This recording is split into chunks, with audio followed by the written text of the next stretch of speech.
Gravitational waves are considered ripples in space-time. What is space-time? Let's try to visualize it by imagining it as this blanket. Yes, we're compressing 4 dimensions into 3. A smaller object on the blanket's surface doesn't change the shape all that much.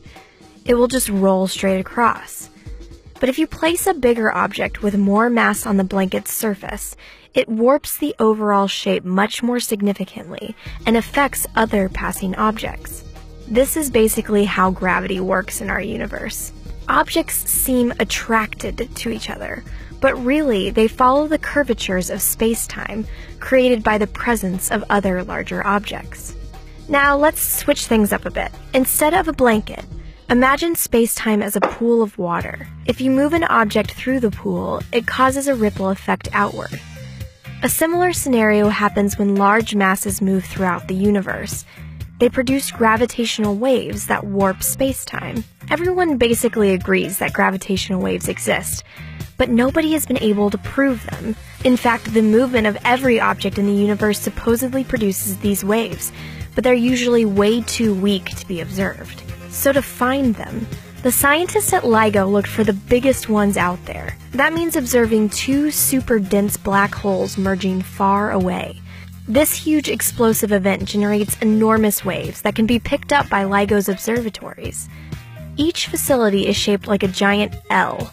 The arms are vacuum-sealed tubes 2.5 miles long. At the end of each arm is a mirror. When the gravitational waves pass the mirrors, they warp space-time, making it appear that one mirror is closer than the other. The scientists can measure this phenomenon by timing how long it takes for lasers to bounce back from each mirror.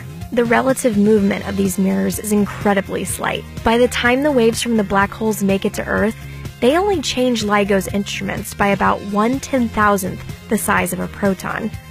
That means these measurements are incredibly difficult to detect and are very susceptible to error.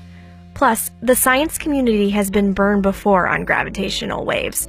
In 2014, scientists studying the early universe said they had found evidence for the waves, but later it turned out the measurements were just the result of cosmic dust. But finding gravitational waves is still a huge deal. It confirms the last big part of Einstein's theory of relativity that has yet to be proven. It could also open up new ways to study our universe.